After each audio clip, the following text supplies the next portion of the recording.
Timor, talvez na Rodésia, e as pessoas ouvem isso e dizem, ah, é verdade. É verdade? Não, não é verdade. Violência nunca é justificável, especialmente no caso da justiça social, introduzida por marxistas-leninistas, que são os meus ex-colegas lá da agência Novosti. Bem, então chegamos a este ponto, e o próximo passo é a desestabilização.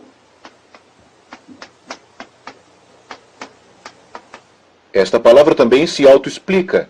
É desestabilizar todas as instituições, todas as organizações confiáveis no país do inimigo.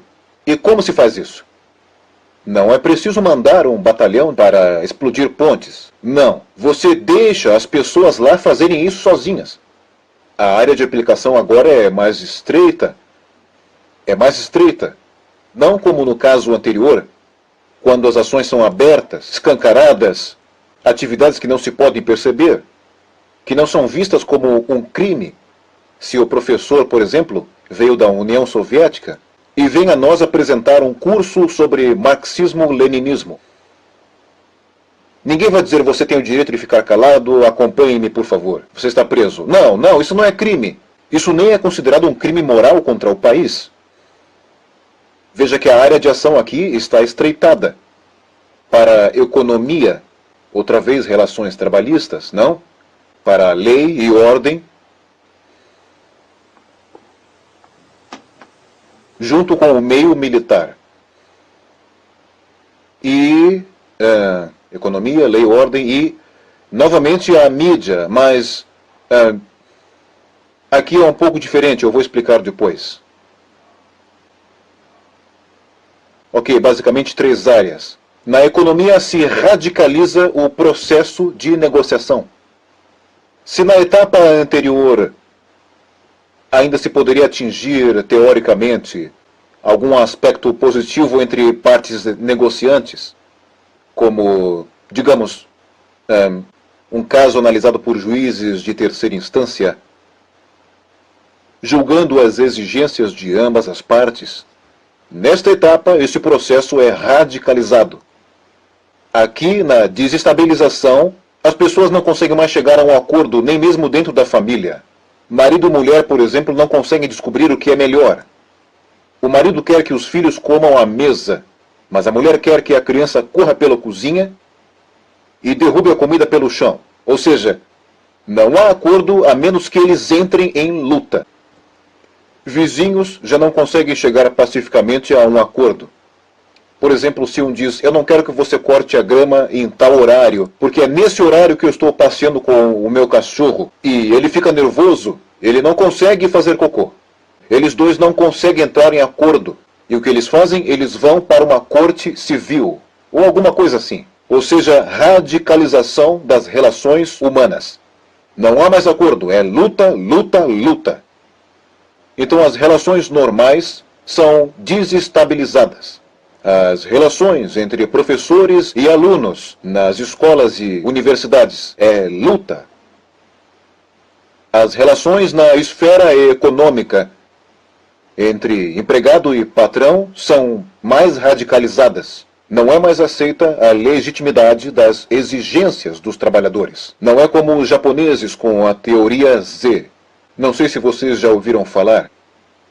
Quando os operários estão envolvidos no processo de decisão e quando eles não têm mais incentivo moral para lutar contra seus patrões. Nos Estados Unidos é justamente o oposto. Quanto mais difícil for a luta, melhor. Mais heróicos eles vão parecer. Quando a rede Greyhound entrou em greve recentemente, os correspondentes das emissoras de TV locais em todos os Estados Unidos entrevistavam os grevistas e eles diziam: ah, sim, nós estamos fazendo algo bom. Eles se sentiam como heróis. Tinha uma família, o marido era motorista de ônibus. Eles haviam decidido, estavam em protesto contra os patrões, decidiram acampar em algum lugar na floresta. Porém foram apresentados aos telespectadores como pessoas heróicas e boazinhas. Estão vendo só? As lutas violentas entre passageiros, piqueteiros e grevistas eram apresentadas como algo normal. 10, 15 ou 20 anos atrás, nós ficaríamos preocupados e perguntaríamos por quê? Por que tanto ódio? Mas hoje não. Hoje dizemos, parece normal. Radicalização, militarização às vezes. Como eu expliquei na etapa anterior, aqui há pessoas baleadas. Eu me adiantei um pouco. Muito bem, lei e ordem agora. Aqui também é empurrada para áreas onde as pessoas antes resolviam suas diferenças. Pacificamente, legitimamente. Agora não, agora há mais e mais casos judiciais irrelevantes. As pessoas são incapazes de resolver seus problemas.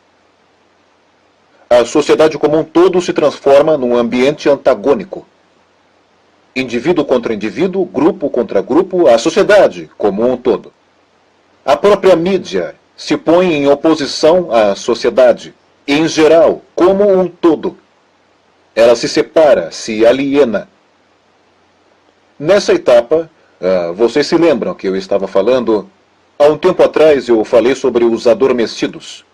Aqui é quando estudantes, digamos, dos Estados Unidos, que estão sendo treinados na Universidade Lumumba, ou alunos dos países em desenvolvimento, aqui estão sendo mandados de volta.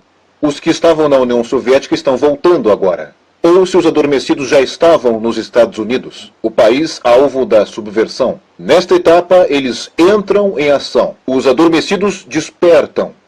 Estavam adormecidos por 15, por 20 anos. Mas agora eles são os líderes de grupos. Eles são padres. Não sei, pessoas públicas. Pessoas proeminentes. E eles agem. Passam a atuar no processo político. Da noite para o dia, nós vemos um homossexual que há 15 anos tinha a sua vida promíscua, mas ninguém se importava. Mas agora ele transforma a sua preferência sexual numa questão política. Ele exige reconhecimento, exige respeito, direitos humanos. E ele ajunta um grande número de pessoas que entram em choque com a polícia. O seu grupo contra a sociedade. Não importando o que sejam, se são negros contra brancos, amarelos contra verdes, já não importa. O que importa é que haja uma linha divisória, que este grupo entre em choque com os outros, às vezes militarmente, às vezes com o uso de armas de fogo. Assim é o processo de desestabilização.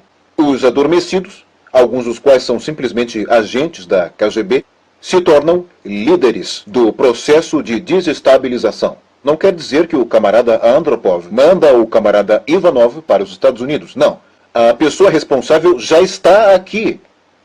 Se trata de um cidadão respeitado dos Estados Unidos.